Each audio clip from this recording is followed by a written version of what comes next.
Come out of the world, oh my people, seek the truth, avoid the evil, learn Yahweh's ways, Torah Life Ministries. Shalom everybody, it's Paul Neeson with Torah Life Ministries and welcome to this week's Torah Parashah.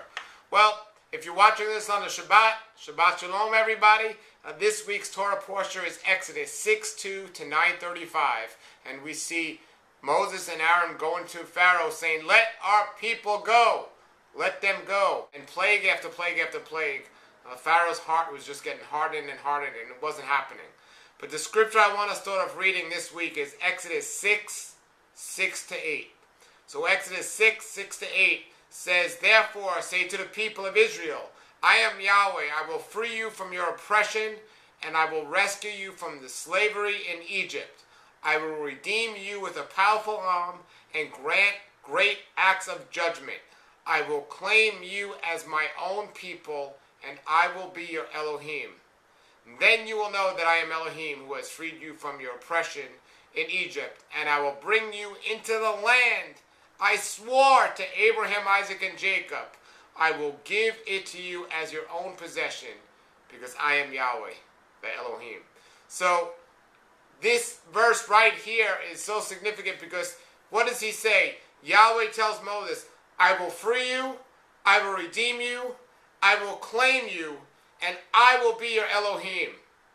That's what he says. And he goes on to say, then you will know this by these things that are going to happen in this week's Torah portion. First of all, why should Moses believe Yahweh about these things? Because up to this point, Moses just met Yahweh in last week's Torah Parashah.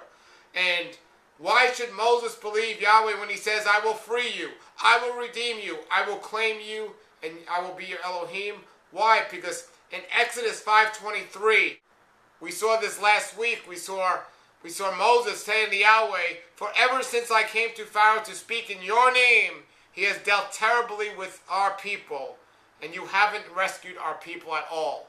So here Moses was showing so much doubt, and here Yahweh was saying, "No, I am going to do this because I am your Elohim, and I will free you." Why should Moses believe him?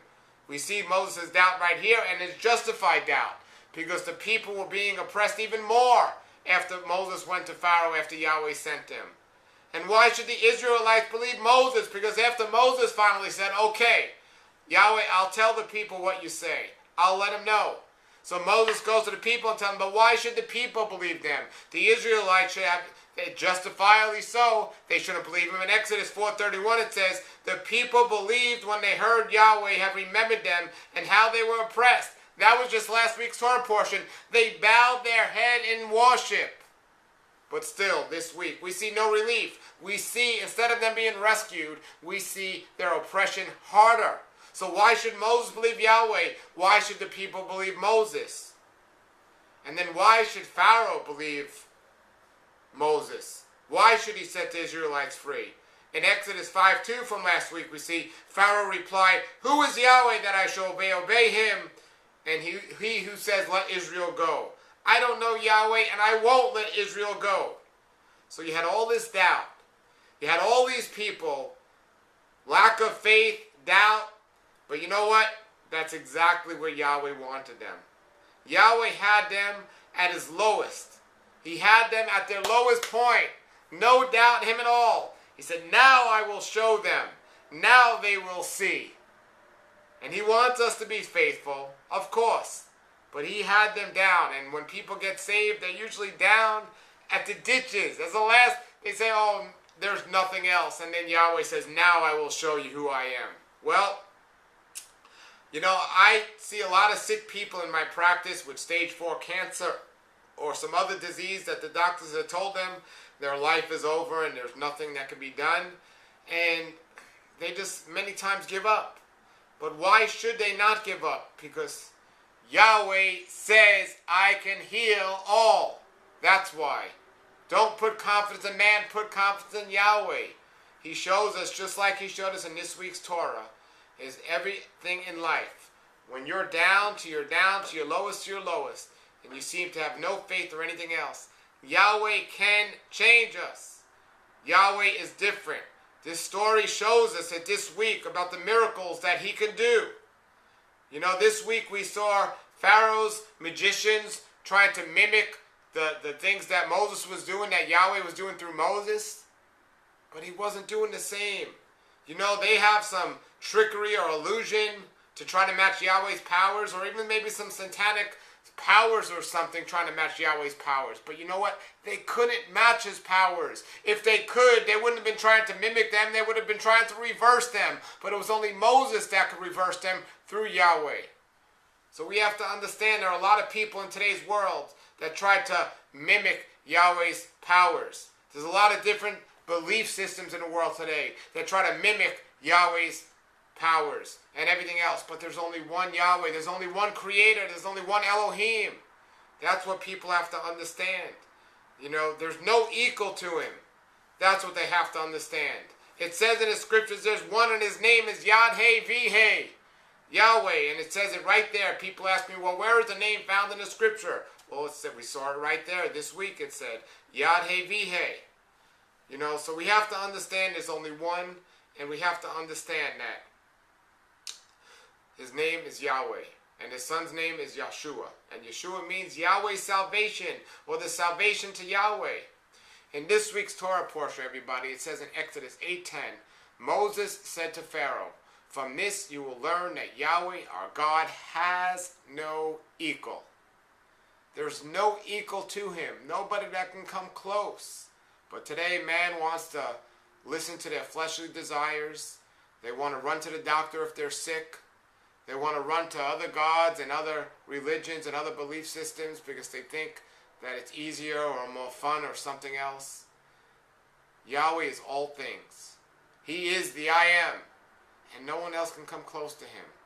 You know, the Torah teachings each week show us more and more who he is and what he did. But we also see the people, the more he did, the more the people resisted. Just like Pharaoh. You know, Pharaoh is just a mirror of the children of Egypt that left Egypt because they left Egypt, but Egypt didn't leave them. Because just like Pharaoh, he saw all these amazing, mighty acts by Yahweh, but he resisted. His heart got harder.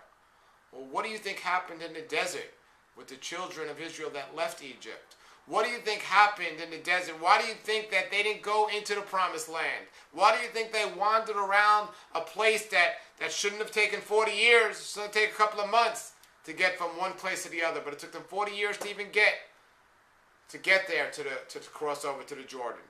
Because like Pharaoh, the more they saw, the more they resisted. I mean, when you see that Red Sea parting open, I don't care. I'm listening.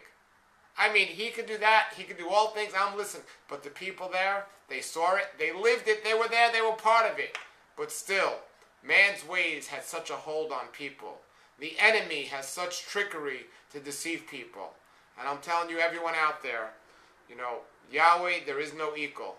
He is king. He is the one. He is all. And follow his words and guidelines. And whether it's your physical health, your emotional health, or your spiritual health, there's nothing even close to the joy that we can get by being in relationship with Yahweh and following his words. And there's so many scriptures. We're going to see them all throughout the Torah portions. But please let everyone know if you're watching this video. Each week we do the Torah portions. And if you missed the past ones, you can go back, TorahLife.tv, and you can see all of them. They're there. And I have other great videos and great teachings and interviews, and I got some really amazing ones coming up that I'm really excited about. TorahLife.tv. Please let your friends know and let everyone know. I'm really excited about all of the things that are happening here, and it's important. I mean, I go around the world and I meet the top Torah teachers around the world, and I get to interview them, and I become friends with many of them, and I get to hear what they're saying, and we're going to be doing these interviews, and I just did some ones last week, and more people are watching.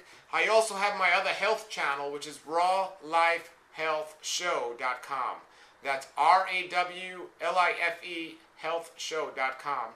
And that's more health-related information, because the health world today is so exploding with new ages, but they took that from the Bible. Oh, that should be part of the believers. Well, so I teach about everything from a health perspective with biblical principles in mind on the rawlifehealthshow.com. But everybody, I'm so excited about Torah Life Ministries and all the Torah portions and what we're reading here and everything else. And you should be also. Remember, there's no equal to Yahweh. And thank you for watching this week and have a great Shabbat.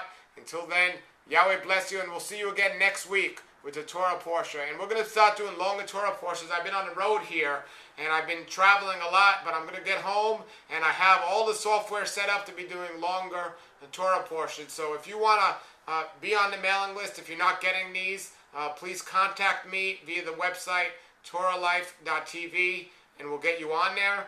And until then, everybody, Yahweh bless you. Have a great Shabbat, and see you later. Come out of the world, oh my people, seek the truth, avoid the evil, learn Yahweh's ways.